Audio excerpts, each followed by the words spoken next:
Hey, how's it going there, you? So Coach Stephen here for CQC Systems, and today I'm just going to be doing a little bit of a leg workout so I can do a basic kicking routine. And yeah, I'm just going to be doing my thing and talking with you a little bit about what I'm doing. So here I'm just starting to move, just getting slight bending in the knees, slight bending in the ankles, trying to get the blood to flow. So I'm going to be talking a lot about concepts rather than a fixed routine of, I do this many, repetitions of this movement and this stretching, because that's not how I tend to function on a day-to-day basis when I train myself. What I tend to do is I focus on how I feel, and then I work from there. When I say how I feel, I don't mean happy or sad. I mean, what sensory information is my body giving me when I move? How am I feeling? How does this feel? How does my joint feel? Is it sticky? Is it tight? Is it painful?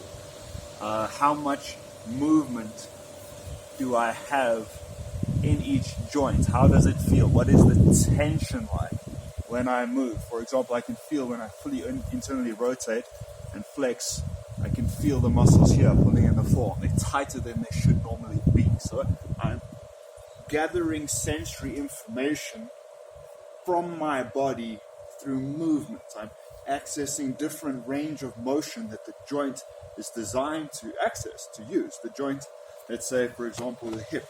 The hip is meant to be able to, hip socket connects into the pelvis. It's meant to be able to rotate both ways. It's meant to be able to internally rotate, externally rotate. It's meant to be able to move forward and backwards. And by extension, you'll have circumduction, rotation, flexion and extension, adduction and abduction, abduction, adduction. So you've got these different movements that it's meant to be able to do. So it's about exploring these movements that the joint is designed to be able to access, and then feeling how it feels. What sensory information are you getting when you're accessing that range of motion? And if you're tight in a particular area, then you need to, how do I release this tension? How do I release this tightness? And you move around in different ways to stretch out the tightness, balance out the tension on the joint, neurologically wake up muscles that are maybe a little bit sleepy. Like you get muscles that don't have good tone, so they are not as active as they should be to actually give you a good functional stability or functionality across that joint. So sometimes you need to just neurologically try use that muscle, wake it up, try use it, stimulate the nerves from your spine, from your brain, through your spinal column, through your central nervous system, out into those muscles. You need to wake them up. You can think of them like highways that don't have cars running on them. You need to get those impulses firing so you can actually activate those muscles. And a lot of people have very sleepy muscles, especially in their butt, because we sit so much. They actually struggle to squeeze their butt muscles or use those muscles to get into hip extension. So here I'm just moving around, waking up my body, becoming more aware of my body, more in tune. And this is something you have to do on a daily basis, because your body awareness is not always, a lot of people think of their body awareness as constant. It's like, I always have the same amount of control in my body, and it's not the case. If you do a warm-up and you do some neurological priming and moving and shaking and gathering of sensory data and moving the muscles and priming the nervous system and getting the muscles firing, if you do that for 5 minutes and then engage in a physical activity, you are physically more competent than you would have been if you didn't do that. It's like you have to engage with your nervous system and engage with your muscles and start to coordinate and flow, and blood will start to flow and physiological changes will start to take place. The joints will become more lubricated. Your brain activity will become more connected with your physical movements, how your body feels. So physical engagement in what you're doing is very important to embody your body, to have your consciousness be more integrated with your body. It doesn't just happen, you have to make it happen. So moving around, playing with sending kinetic energy back and forth through the body. So if you rock the joints, your body has mass. When you move mass, it has energy. You have energy moving through time and space when you're moving around, and this energy can propagate up and down through the body, and you want to get proficient at propagating energy through the body in different ways. I can play with using gravity. Here I'm trying to see how fast I can touch my toe, for example. And the faster so one way to do this is you release the knees and let gravity pull you down to the point that your hand can get there. Then you can also extend out and rotate and touch, touch, touch, touch. You can play with, pointing behind you or pointing there. What's that? What's that? What's that? What's that? What's that? What's that? What's that? What's that? What's that?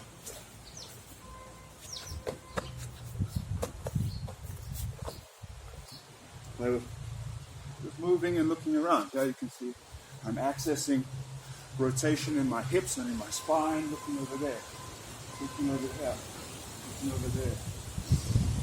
Play with crouching and kneeling positions. You should become second nature to you. Transitions from standing to half kneeling, squatting, kneeling, sitting back on the feet. This is going to stretch out the ligaments in the ankles in a healthy fashion, ligaments in the knees, muscles. It's going to help them access the right amount of tension and length that they should have to naturally be as a human would move out in the wild. I always use the wild as an example because in the wild you would be building and climbing and crafting and hunting and foraging, and you would be doing things that would be physically more demanding on your body. Working with something here, digging, shaving, cutting, crafting, putting things together, molding, stripping, lifting, dragging, carrying. You would be engaging in activities that use the body in a much more dynamic and challenging fashion than what we generally do on a day-to-day basis. You would also be doing this across rugged terrain, there would be rocks, uneven terrain, slippery terrain. You would possibly be climbing or hopping from rock to rock across rivers, climbing a tree. You would be engaging in an environment that's a lot more challenging than the environments that we've constructed for ourselves. We live in a society where almost all the ground is flat and smooth, and all the obstacles are taken away. If there's rocks or any uneven surface that you can trip on, it's normally removed. So you don't have to look where you're walking. You don't have to, balance and stabilize your ankles to move across rugged terrain or like move over rocks or anything like that. So we're not using the range of motion that our body's designed to, step here, step over, climb, move through, push through the branches, look for the birds, look for the fruit, rummage through here. These are all movements that I'm sure you can see take the body through a wide range of motions that engage the core naturally, that restore function to the body by using function. If you use the body for what it's meant to be used for, that naturally calibrates it for function, health, longevity. There are certain patterns that you can use, things like various fixed stretching patterns sitting here, this typical athletic pre-game stretch kind of stuff. You can use these types of set patterns just to systematically stretch out the body, and you want to have those. You want to have a routine perhaps of set stretches that you do, but then you also want to freestyle move around, but with symmetry in mind. So if I do this on this side, then I want to do it on the other side as well, because you don't want to stretch out one of your hips or one of your legs, because if you do that every day, you're creating a problem. You're not solving a problem. You're making one side loose and one side tight. And yeah, that's just going to create issues for you. Okay. Here, playing with using the natural recoil of the body. You've got certain structures in your body, such as your plantar fascia and your Achilles tendon, which are designed to be very elastic. They're designed to spring, load and spring, to be energy economical for while you're walking or running. It's designed to give you bounce. There's certain structures in your body which are naturally designed to give you that bounce, and we've lost the use of it because we don't use it to, I'm not using much muscle. I'm using a bit of muscle to stabilize my joints and add an impulse force, but I'm also using the natural springiness of my tissues to move. And you got to be a little bit careful when you do this, especially if you've never done it before, because you can hurt yourself.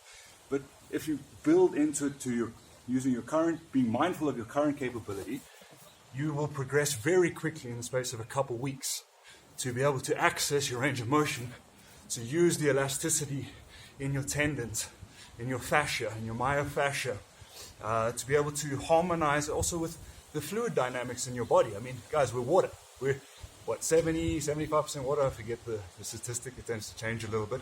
But a large portion of us is fluids. It's just fluids. And when if you take a balloon filled with water, if you apply pressure to it, there's pressure change in that balloon. When we move, there's pressure changes happening all inside our body.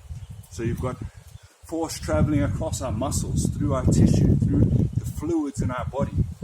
And you don't have to be a scientist and understand all of these things, but you can feel them. When you move, you should be able to feel your body and how that works and how everything in tunes to be an intelligent moving creature, which you are, or which you should be. You know, a baby learns to crawl, it learns to sit upright, it learns to crouch and kneel, and eventually it learns to stabilize its head in gravity, and then it learns to stand and balance, and then you learn to brush your teeth. These are all things of learning and developing your physical intelligence, and it shouldn't end. A lot of people, you know, their physical development pretty much capped at the age of 8, you know. Some people even regress and they become physically incompetent and very poorly coordinated and get hurt very easily and sprain things very easily. And it's not how we're meant to be. We're very adaptive, powerful creatures with a large brain and the capacity to learn and grow and adapt and improve across time. And if you don't take advantage of that, you're really missing out on a large part of what it is to be human. So I encourage you, tap into that. Explore your body, explore movement, get a feel for how your body operates in space, how gravity acts on your body. Play with your balance, your center of gravity. Challenge yourself in different playful ways. And a lot of the time you're going to be starting off small. Maybe just trying to stand on one foot will be the edge of your capability. But go to the edge of where you're capable. Don't hurt yourself, but challenge yourself within your capability and have fun with it, and you will improve. Like, it seems like madness to me to not do that. Yeah, so now I'm just going to play around throwing energy through the body, just much like you would throw a ball or a javelin or a shot put. These have slightly different mechanics, but the idea is just letting energy move through the body.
snapping, kick through. Yeah. So I see we're already at 15 minutes. I'm going to end this off there. I'm going to do a little bit of Makiwara practice. I'll record that as well. And yeah, I hope you enjoy the content. Please like, comment, give me your thoughts, give me some questions. And yeah, happy training to you. All the best. Go well and do well. So may good things happen to you, and may you do good things for others. Cheers.